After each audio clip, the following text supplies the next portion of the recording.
Welcome to The Other Side, where we take a ride each week and discuss our guests' personal journey, their hard work, sacrifice, struggles and failures, along with their passion, dedication, and determination. This is The Other Side. This is the second part of our interview with the one and only Mark Grant. If you didn't watch the first part, please go ahead and check it out. It's worth your time. And now, without any further ado, Mr. Mark Grant. How was it to actually step into a professional locker room? And do you look around? Like, who takes you under his wing? Yeah. For you, how do you take all that in? The two guys who I really talk about quite a bit is, you're influenced when you're younger. Mm-hmm. So as a young major leaguer for the first time at 20, Dwayne Kuiper and Mike Krukow, you've heard me talk about them all the time. Yeah. They were teammates of mine when I was 20. Wow. Now, Kuiper was 34. Krukow was 32. So here's a 34, 32-year-old taking care of a 20-year-old. They didn't have to do that. Right. Back in the day, especially, where the veteran guys, they just basically blew off the rookie guys. They said, stay away from me. I don't want anything to do with you. But these guys were great. I mean, they're like big brothers to me. I mean, till this day, they're the two guys I mostly respect as teammates and friends, and who I love just dearly. I mean, I call them up for advice, call them up, talk about other things other than baseball. But those two guys there. But walking in the locker or the clubhouse, it's like, wow, this is cool. This is really cool because this is what I've strived for. But then again, you learn that very quickly that, these guys are human beings just like me. They make mistakes. A lot of guys are better than me. That's why they've been around such a long time. Learn how to deal with your mistakes and stuff like that. But you realize that they are human. And before you were putting them on like a pedestal, watching them on TV, and it's like, oh my gosh, right? Yeah. Oh, I'll never be able to do that. Well, now you're here. And you realize that they're just like you. They just might be a little bit more refined at their game because, they've worked to get to be where they're at. And that's something that now I am going to have to do to maintain that. Right. How was your first outing? April 27th, Cincinnati. Mom and Dad were there. I still remember. I remember going out for the first inning, and I looked down, at the rubber and getting set up, and I was like, "Whose feet are those?" I couldn't feel I kind of couldn't feel my legs, couldn't feel my feet. I mean, here I am at Riverfront Stadium, which had a great tradition and history. Me being the baseball fan, the Big Red Machine played there, all those championship teams. And now I'm pitching. I'm right in the middle of the ballpark of the Diamond on the field. All eyes on you. I gave up 2 runs before I got my first out. So yeah. Welcome to the big leagues. Yeah. How about that? And then in that game, I got Ron Oster was the second baseman. I got him to pop up in foul territory. So he's going back to the dugout. He's with the Reds. And I hear this yelling from the dugout. And our third baseman, Joel Youngblood, he screamed at third base. He said, because they were on the first base side. So I'm right in the middle. So third baseman, me, dugout. Mm-hmm. He got you out, you MFer. And I'm like, what was that all about? So I go in the dugout in between innings. And somebody was saying, yeah, Oster was all over you in the dugout, just wearing you out up and down, calling you every name in the book. I said, really? He's just trying to get under your skin. He's trying to get in your head. So Scott Thompson says to me, hey, next time up, he comes up, come inside, brush him off the plate a little bit. I said, okay. Mm-hmm. So next time up, I hit him in the ribs. So bench is clear. Right? Really? No punches were thrown. I know. So then, bench is clear. Okay, then it's all calmed down. And then I come up the next half inning to bat, and their pitcher hits me in the leg. So now bench is clear again. So I ended up losing the game. I went 6 innings, gave up 4 runs, took the loss. And after the game, my dad said, he comes out to me and he says, you know what, Mark? He goes, some guys, Major League's debuts, they throw a shutout. Some guys, throw a no-hitter. You had 2 bench clearings. I said, okay, thanks, Dad. That's great. So that's Tony Gwynn. That's a great picture right there. That's one of my favorites too.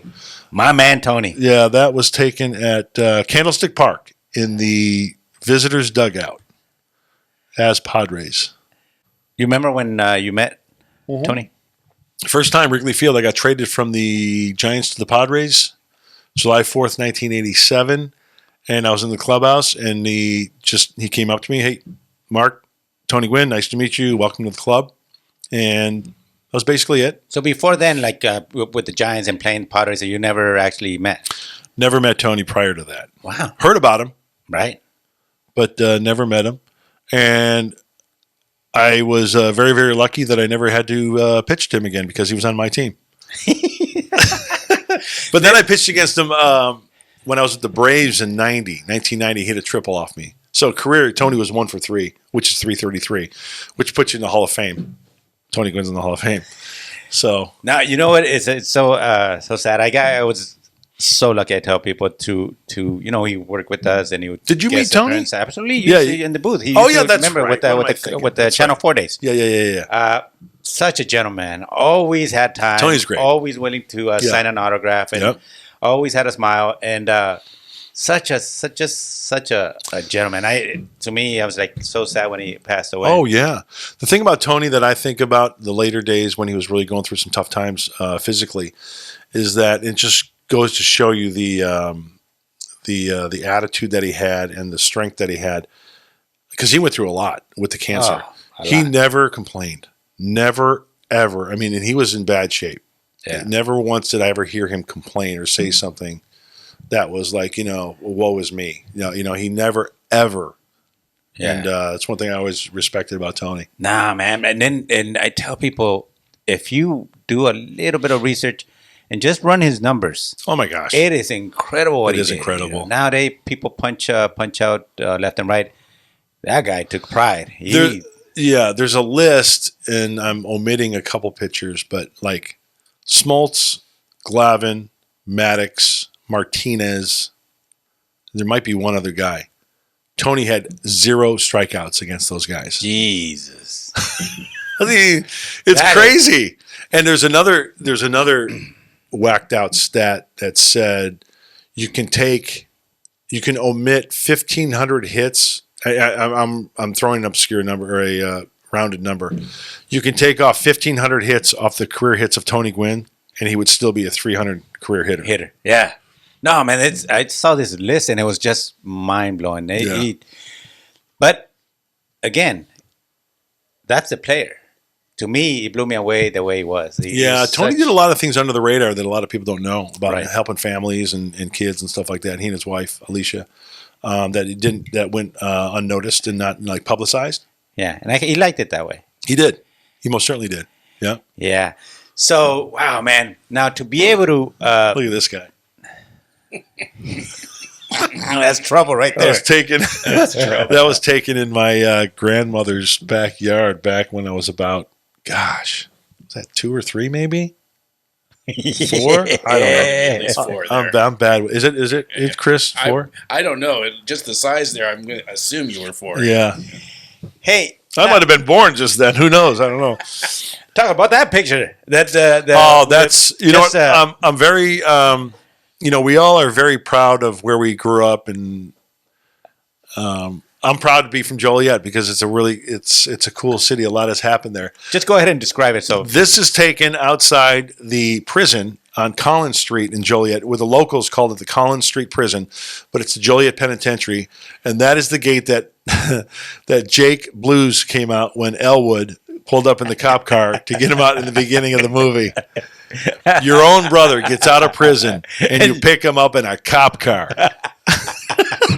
Hey, I love the part that John Belushi, he lights up the cigarette, throws the freaking lighter out. He goes, what do you say?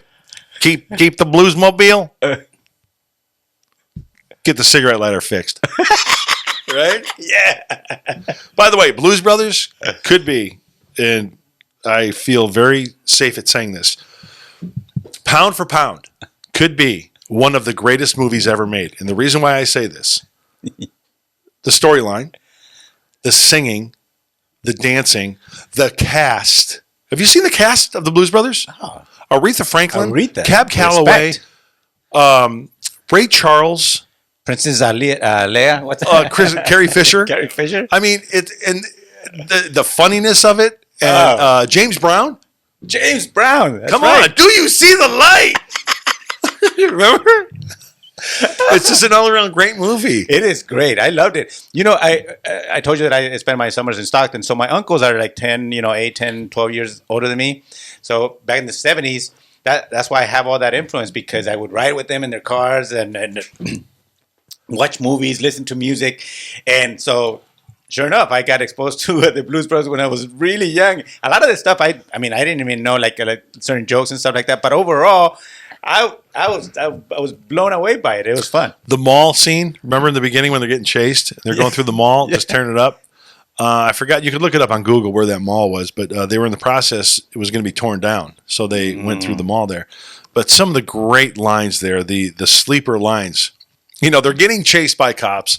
Crap is flying all over the place. People are trying to avoid getting run over by a cop car.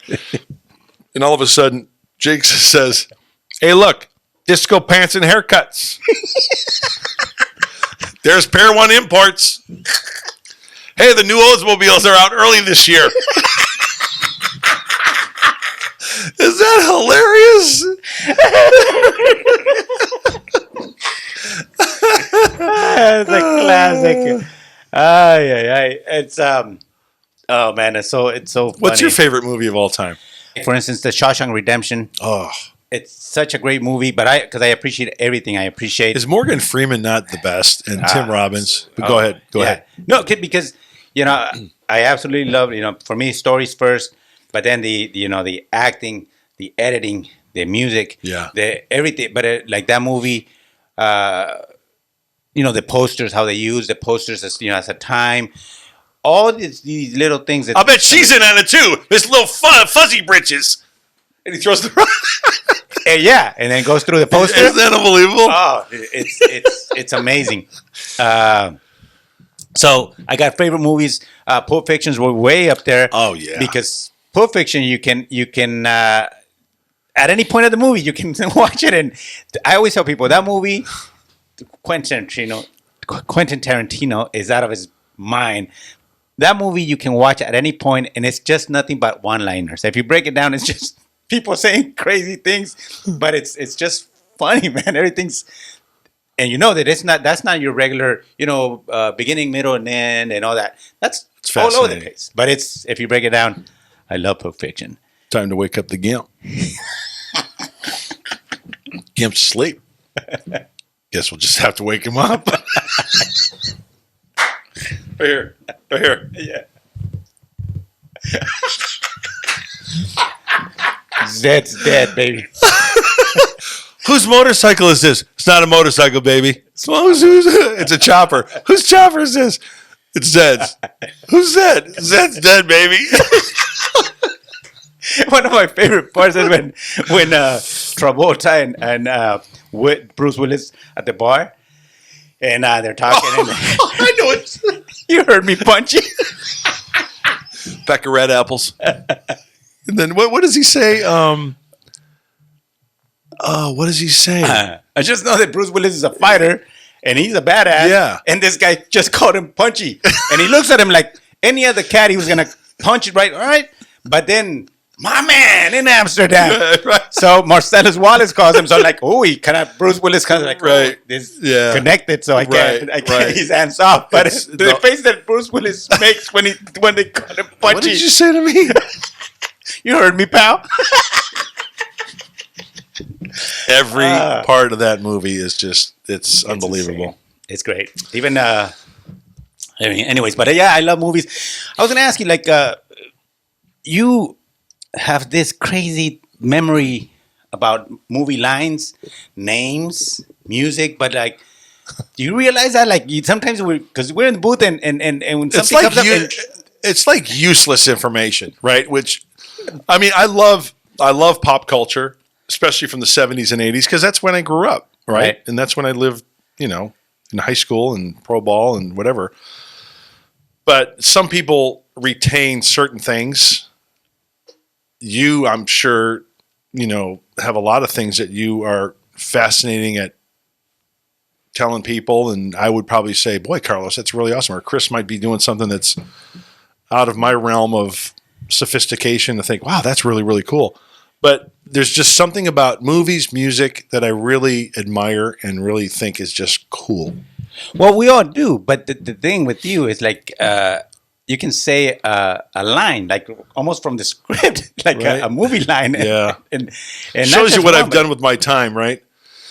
No, I mean, I think it's like one of these things, special talent to retain all that stuff. But it's, don't be afraid to retain like math equations or the cure for cancer or try to help the world. Let's memorize movie lines and movie quotes. Really? Let's memorize with. But seriously, when I know your sense of humor, and there's nothing. I mean, seriously, the good laughs that you have had over the course of conversations of your life and stuff like that, how many times is it like incorporated with a movie line or a line from a song or something? Yeah. Or whatever. It just like punctuates the situation. And granted, there are times when I'll say something and people just look at me like, what was that? I said, don't worry about it. If one person gets it, that's all that matters. That's so right. Just save it. Save it.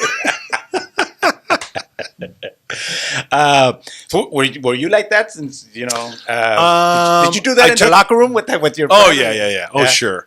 I took an appreciation for there was a record store in Joliet about maybe half a mile from my house or so. It was called the Mole's Den, and it was your traditional. It was like a head shop, like just the people that hung out there, my mom and dad didn't want me to hang out there. Mm-hmm. And I said, what's wrong with it? It's just, they just go there and listen to records and stuff like that. No, they're smoking grass and all that stuff. I said, well, whatever. But I would go there because I was fascinated with, when the new albums came out, like the new Foreigner album came out or the new Boston album came, they would play it. Right. And then you look at the records and see what's going on. But I that's when I think I had an appreciation or learned an appreciation for music. I mean, what a great decade in the 70s. Oh, yeah. Right? Yeah. When music was music, it's not processed and it's not. There was a bass guitar and there was a lead guitar and there was drums and there was a synthesizer and there was a piano and there was a lead singer and there was none of this, frontman, man. Generated through a machine or, something like that. Right. Stuff that has great shelf life. That still today, to this day, you turned it on and it's like, yeah, that is really, really bitching. Today we were jamming to those tunes, right, Chris? Absolutely. Before getting ready for this, that's what we had playing. Who were you jamming to? Well, we you kind of name it because nowadays you put it on matter of fact on iTunes and I just put 70s classics. Love it, and it starts rolling them out. Yeah. Do you find that when you listen to certain songs and music, it puts you back in a place when you were younger? Absolutely. There's a song that's out there. It's in the 70s. And for the life of me, I can't remember what it is now.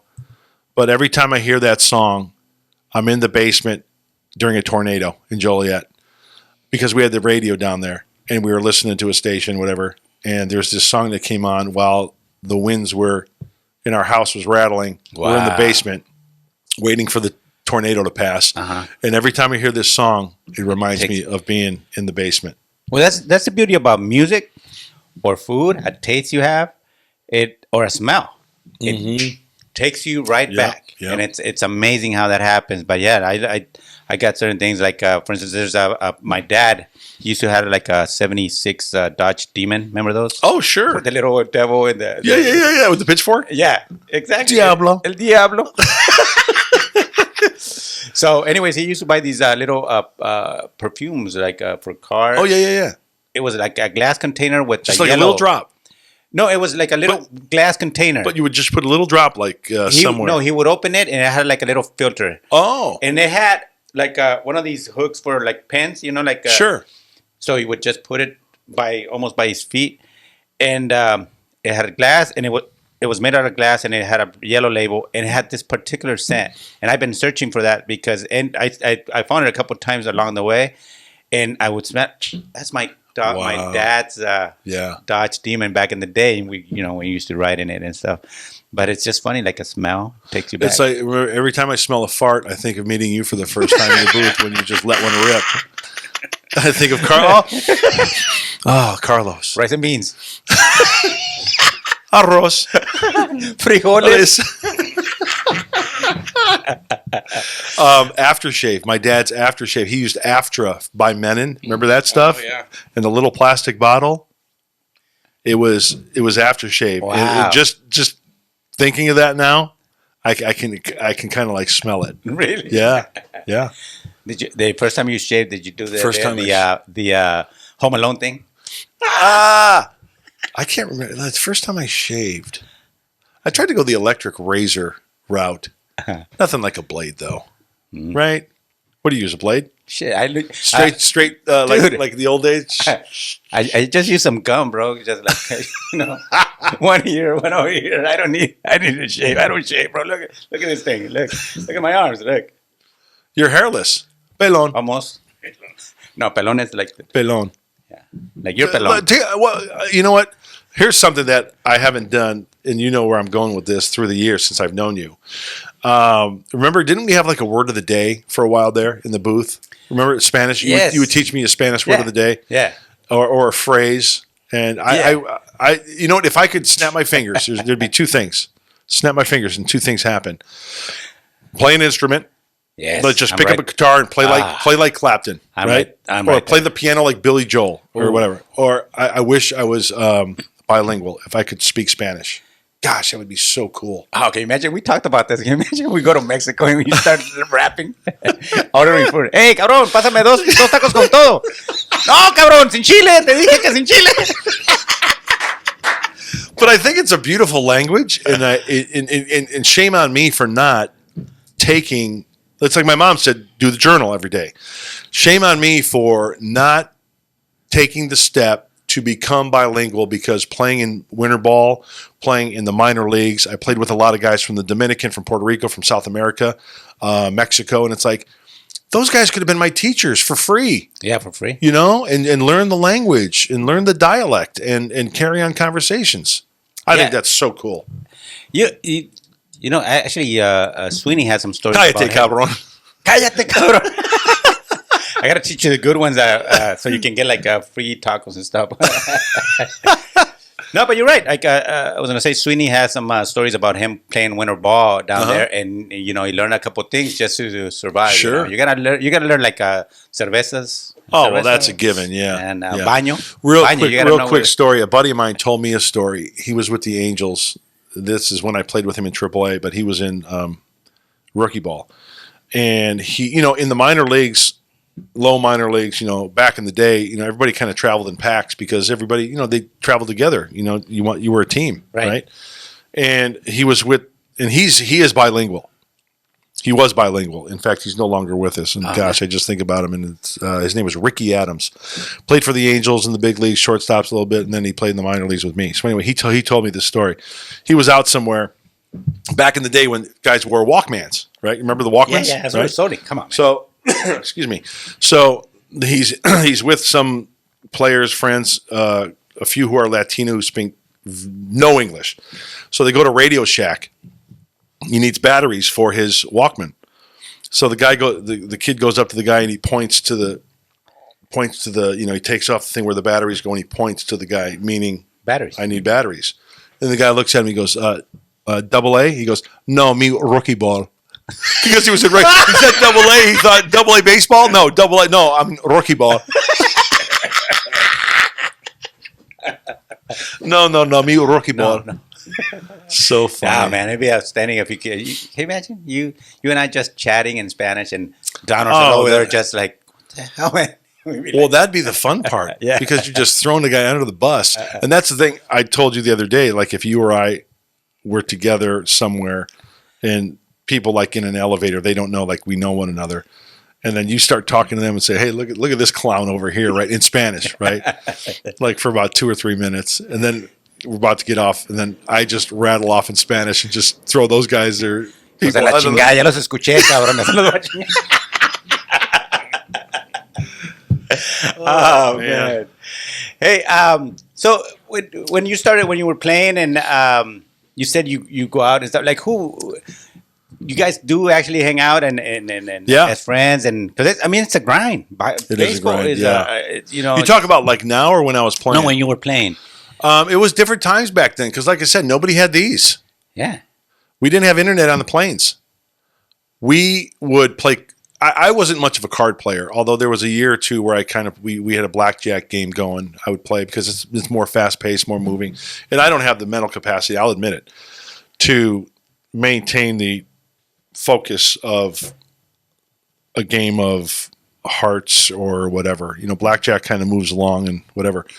But I'm thinking back in the day in the '80s where, you'd have a beer and you'd go a couple rows up, or 2 or 3 guys would congregate around a guy and we'd just talk baseball or talk music or talk movies or talk about Imagine that. Getting together and Yeah. just talking, right? Just Yeah. hanging out and No talking. electronics. None of these things. Eric Shaw, who yeah. Padres pitcher, right? Yeah. He would bring his guitar on the road, and he was amazing. I mean, to watch his fingers work the axe, and just he would have headphones on, and I'd put on a pair of headphones, and I would say to him, "Hey, play Eruption from Van Halen." Wow. And Eddie just passed away. And Damn it. Yeah, I know. How about that? And he would like duplicate that, and I'm like, oh my gosh, you're so talented. Really? He could Oh, actually. his fingers, Carlos. When you saw him work his fingers, and it was amazing. Wow. It was truly amazing. Damn, man. Yeah, man. I was just talk about music and movies that influenced you. I mean, Van Halen for me. It was one of the big... that album. There's Boston's first album, which I think is probably, I know it's subjective, but for a band's first album, I mean, there's a few that come to mind: Van Halen, Foreigner, Boston. I mean, that's a pretty good trifecta right there. Yeah. For a band's first album, Right. it's incredible. I am still a huge Guns N' Roses fan. That's Appetite for Destruction. Appetite for Destruction. Very good album. Very, very good. Yeah. Why Guns N' Roses? You like Axl? Because Axl? I was a little bit of a headbanger back there. That's when I was like 15, 16 when Really? it came out. Like actually 17 in 87. I was 17. And before that, Motley Crue, huge Motley Crue guy. Met a little bit Have of you seen The Metallica. Dirt? Oh, yes. They did a great job. And It was unbelievable. I told, because Over that first scene in watched the it. apartment complex. hey, but I Get ready. If you're going to watch The Dirt, get ready for that first scene at the apartment complex. You will be hooked. You're going to say, this movie's going to be awesome. and it is. You know It what? is. It's Because really good. It took me through, because I lived through that. Yeah. And back in the day, remember you used to buy the magazines, Guitar Magazine, Sure. and all these things. So I would read about their stories, and it's all there. And so, like even the accident with Vince Neil and all Right. that, everything. But they did a very good job, man. It's very, very The Dirt, Incredible. very entertaining. Very, very good. So anyway, that's why I was like into all of that. Axl Rose doing his thing. And, Sure. Paradise City. When I saw that video, the power of a frontman to take over a whole stadium and make him. Isn't it amazing what they can do? Oh man, The power of being in a position like that and influencing people. Yeah, man. But before, I was gonna ask you, like when you're on the plane, you're playing cards, and you're into your career and all. Did you? Because you once told me that you were working at this store. It was almost like a Clothing store? Clothing store. Right? Oh, And- my first and second year out of high school after I signed, I lived with my mom and dad. Excuse me. And I worked at a clothing store, a high-end clothing store in Joliet at the mall. I could see. it was you. a- I mean, yeah, you- yeah, yeah. Oh, it was great. Oh, that looks good. Oh. Yeah. I mean, I was young, I was single, and it's like, some of the people that came in there, hey, how you doing? Hey, how you doing? But I was, 17 and 18 at the time. Sold suits and polo shirts and ties and khakis and stuff. It was a private business owned by a family back in Joliet that started back in like the 30s and 40s. It was called Wow. The guy's name was Al Baskin. And it wasn't, it didn't become a chain. There was like a few stores like in Dallas, Chicago, I forgot where else the other one was, but He had sons. Al Baskin had sons, Mark and Shale. Do you remember the store Mark Shale? Does that ring a bell to you? Man, maybe because of West Coast. But his sons then started Mark Shale, which was an offshoot of Al Baskin. But Al Baskin started in downtown Joliet back in like the 40s. And then it went out to the mall on the west side. And that's when I had my holiday off-season job at Al Baskin. Haberdashery. Selling stuff. Oh, that looks great on you. I'm working on commission, okay? Buy the damn shirt. But it's amazing how life you could have been us, and I'm sure you would have been great at it.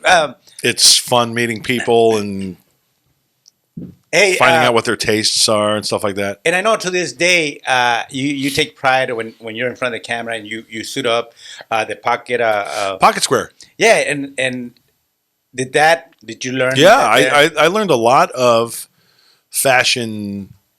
Not etiquette, but fashion style, fashion. Back when I was younger, working at that store, we had really cool for the holiday season after Thanksgiving through New Year's Day, considered the holiday season. All the employees of this store, I wish I had a picture of it.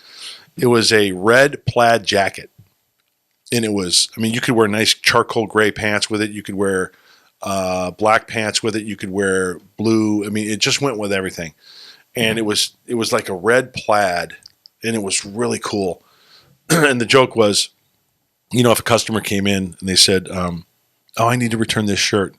Well, can you maybe tell us who helped you out? Oh, it was the man in the plaid jacket. And there's like 10 or 12 people in the store with plaid jackets, right? Because all the employees wore the plaid jackets during the holiday season. It was really, really cool. It was a nice little touch. Yeah, but that's where I got. I'm not really a clothes snob, but I like nice clothes. Yeah. That's when I first, like in high school and stuff. The other kids were wearing polo, and gosh, I didn't have a polo shirt till I was like maybe 20, 21. Here's the kids in high school wearing polo shirts and Izods, right? Right. And back then, those shirts were maybe $25, $30 a shirt, which is a lot of money back then. Yeah, that's But that's where I learned my fashion sense and all that stuff. But that's good. The other thing that I think that it was good about that whole thing, you already signed and you went and you were working at a regular job. That's pretty amazing. And then I a lot of people want to just cash it in. I'm good. Yeah. I love the people I worked with, and the clientele. You pretty much knew everybody in the store. I mean customers, right? Because you grew up in Joliet and you went to high school with these people and their families and stuff. You got to know them. Oh, hey, how you doing, Mr. and Mrs. So and so? Or hey, how you doing? Whatever. Even though he wasn't or she wasn't your classmate, maybe 2 or 3 years in front of you, or after you still knew them. So it was kind of like more like a social gathering, right? I sold stuff. But it was kind of like more of a social. And you knew everybody. Yeah, which was great. Now, speaking of jobs, there's another job you did. You were telling me about this. I was like, what the hell? That you were a bouncer. Oh, yeah. Okay. But you didn't really bounce people. No. So here's the deal. There was a hangout in North Scottsdale in my playing days when I was in Phoenix. And we loved to go there after all the games because we lived up near there, me and my 3 other roommates. So I had decided that off season. This was the off season of in between 86 and 87. I decided to stay in Scottsdale to work out because back in Illinois, you never know what the weather's going to be like. You can get outside and do stuff. So as a job, as to keep me busy or whatever, I knew the owner of the bar. He goes, "Hey, come bounce and at the front door, check IDs, let people in, and do whatever, just hang out, get paid for it." But he knew that you were a pitcher. He knew all about my background and came to games and stuff like that. So he was just kind of like throwing me a bone saying, "Hey, we'd love to have you around. We know you like it here. Meet some people, whatever." So, and, there were some scuffles there. It's a bar. Right. It's a bar restaurant type thing. And there's going to be some scuffles and stuff like that. So I always tell people, it's like, the owner told me, "Hey, you got to protect your arm, man. If there's a scuffle, just kind of, don't be diving in there and trying to separate people." And I said, "No." I said, "You know what I'll do? I'll just say, hey guys, did you hear the one about the?" Try to throw out a joke and try to distract them to break up the fight. So, did you ever get into any fights? No, I never did. No, I just walked the other way. Hey, we got a fight over here, guys. Yeah, I didn't want to dare get involved with something like that. No, plus you had your arm. That is cool, man. That is just one of those things. Like I was thinking about, like, why would he go work if he's if he's already pitching? He's got the contract. I love the people that worked there. It wasn't a dive place. It was a nice, you know what I'm saying, but it was a big bar with a restaurant off to the side, and it just like being around. Plus, just rather than being cooped up in my apartment or whatever, at least I was out doing something. Nice. Yeah. I mean, it makes sense. But, also just like people think, somebody signed in big leagues and, that's, you don't need to get a regular job. Back then, this is amazing. I tell you, my rookie season, my first year in the big leagues was 1984. Now, today, 2021, the major league minimum is $550,000 for a first-year player. You knew that, right? I did not. You did not know that? Yeah. So if you're Chris, I'm gonna start getting in shape. Yeah. Let's get back on that puppy. Yeah. So if you're a rookie and you get called up, right? You spend the first full, you get called up, make the opening day roster, and you spend the whole year with the team. Your salary is $550,000. And then if you're called up partially for this, it's prorated per day. Right. If you spend 45 days in the big league, it's prorated. Right. Do the math. Right. My first year in 1984, when I got called up to the big leagues, the minimum salary was $42,500 for a full season. $42,500. Damn. Which to me is a lot of money. Until to this day, it's a lot of money. It's absolutely, and as a kid too. But it just goes to show you, how. And it shows you how the power of what those players back then did for the players today. Absolutely. And which I think. A lot of guys may be uneducated on just the story of the union and Marvin Miller and what those guys sacrificed, going on strike to be able to get what they are able to get today. Yeah, I mean it's always tough to be the it's like that the path maker. Yeah, right. Right. What was the best thing about being a major league baseball player? There's a lot. Gosh, just being one of the select few, because the odds. In fact, here's an amazing thing. Did you know that? If I were to throw out a number, I'm going to pose you a question. How many players do you think have played? Since Major League Baseball has been around, since 1876 or whatever, how many players do you think have played Major League Baseball? I would say, do a quick kind of math. I mean, that's 100 and almost. I would say about 75,000. Okay, Chris, you got it. 125,000. Yeah.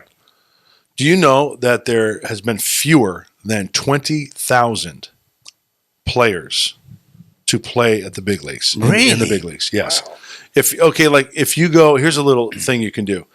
If you go to baseballreference.com, it's a great website if you're a baseball fan and you want to know anything about players, stats and stuff like that. For instance, on my page on Baseball Reference, it gives you a lot of information. When I made my debut April 27th, 1984, I was the 12,503rd player in Major League Baseball history to play in the big leagues. 12,000. Yeah. Wow. Talk about being one of the select few. And you asked me that question. You said, "What's so cool about being a big leaguer?" I mean, that's really cool when you think about the percentages of how many guys. Oh, this guy's a great athlete. He's a great player, and he never made it past A ball, right? How many high school athletes that you played with or guys in college, you'd say, oh, that guy, yeah, he's going to play in the big leagues for sure someday and doesn't even, get close. And then there's the guy who doesn't get drafted until, or how about the guy who doesn't get drafted at all? He's just a free agent signing. Some scout sees him playing in a park somewhere for a junior college. Like Fernando. Albert Pujols. He went to a community college in Missouri. And, he didn't go to a big-time school, a big-time hotbed college. Right. So anyway, that's that's one of the cool things. Playing in the ballparks, that you grew up watching on TV and stuff. That's cool. Being friends now with the guys that you've watched, as I mentioned earlier, the stuff like that is, and you know what is the charter flights. I would imagine you don't have to worry about going through airports and stuff like that. It's you're on the bus from the ballpark. You go to the airport. You go right up on the tarmac, and then you get screened. They do have screening these days, and then you just walk right up onto the plane and get some food. Get the food you want. I mean, we're taken care of. Don't get me wrong. We're taken care of. Yeah, I know. So, what do you miss the most? The camaraderie, the guys, the fellowship, the brotherhood, yucking it up. I was talking to Don the other day. I think it was. What I miss. I used to go to the ball, like for a 7:00 game. I used to go to the ballpark early, especially on the road. Because what am I going to? I sleep. Get up about the crack of noon. And then the crack of noon, and then guy over here, and then go to the get some lunch, maybe go to the ballpark.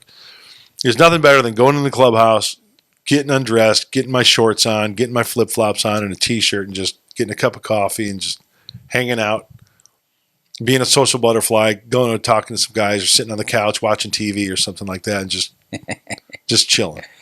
That's what I miss. Right now. What about like towards the end of your career? You got to start thinking. You're still a young guy, and what happens? I was scared. Really, you didn't know what I was scared because I was 31. Had shoulder surgery in '95. I was with the Cubs in Des Moines, Iowa, trying to make a comeback. That was like my last hurrah, my last shot, because I've always wanted to be a Cub. Being from the Chicagoland area, loved the Cubs growing up. Mm-hmm. So I thought my last shot was going to be, okay, I'm going to sign with the Cubs, start in the minor leagues, and hopefully get the call to pitch at Wrigley as a Cub, which was my lifelong dream. Never happened. Pitched in Des Moines, though, and then had shoulder surgery in August of '95. Tried to make a comeback in '96 by going over to Taiwan. Pitched over in Taiwan for 6 weeks. Really? My arm was killing me. I mean, I was trying to convince myself that this is right. This is, I'm going to get better. I'm going to get better. I couldn't. What was the issue? I had a clean out back in 1991. I had a torn labrum, but I bounced back from that.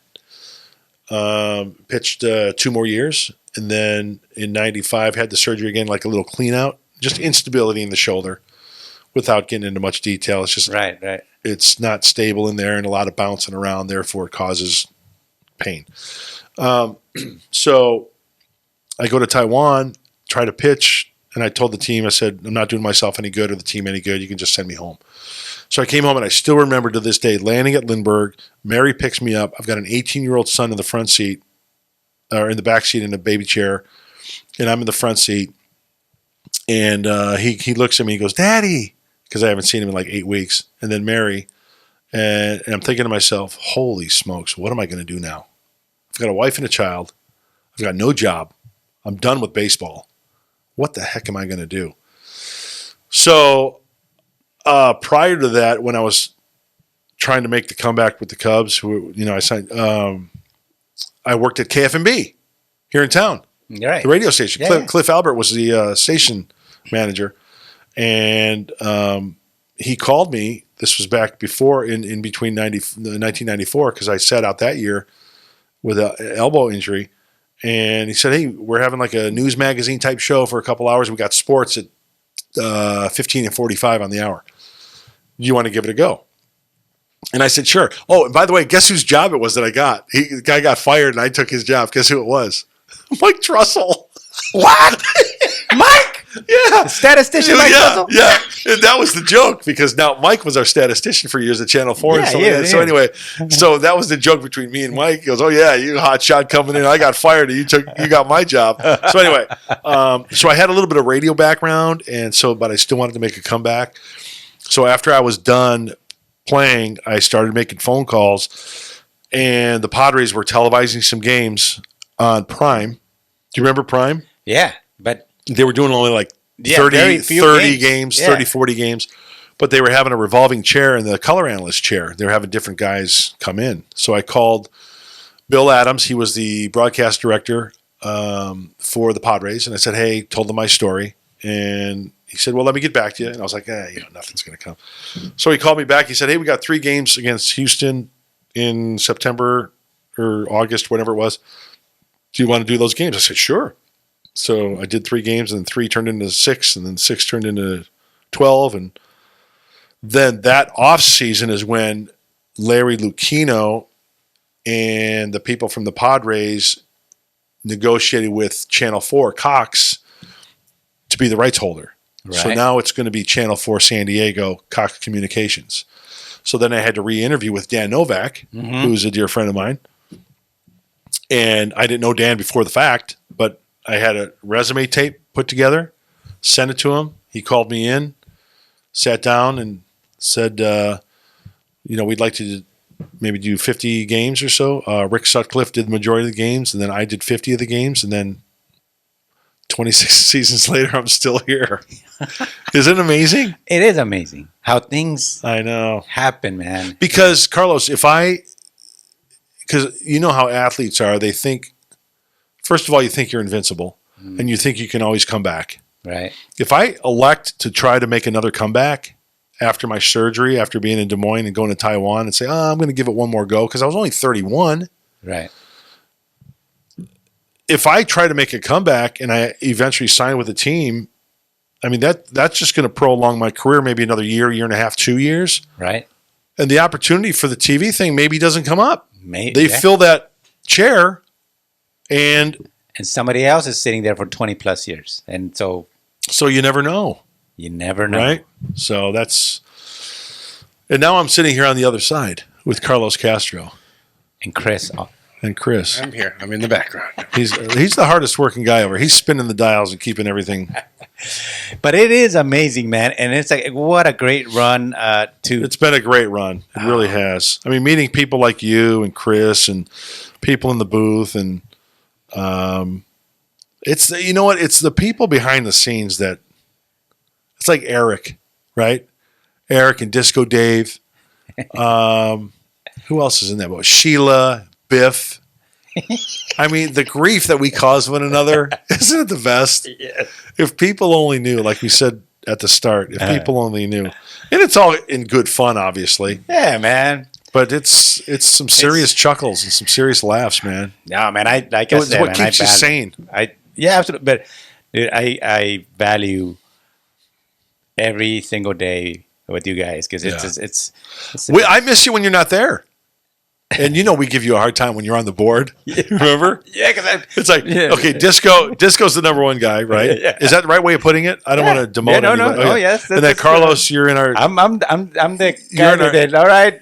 Yeah. Give it a go. So then when you're in the booth, and like the littlest thing is like, is Carlos down there tonight? Damn. Gosh, it's gonna be a mess tonight.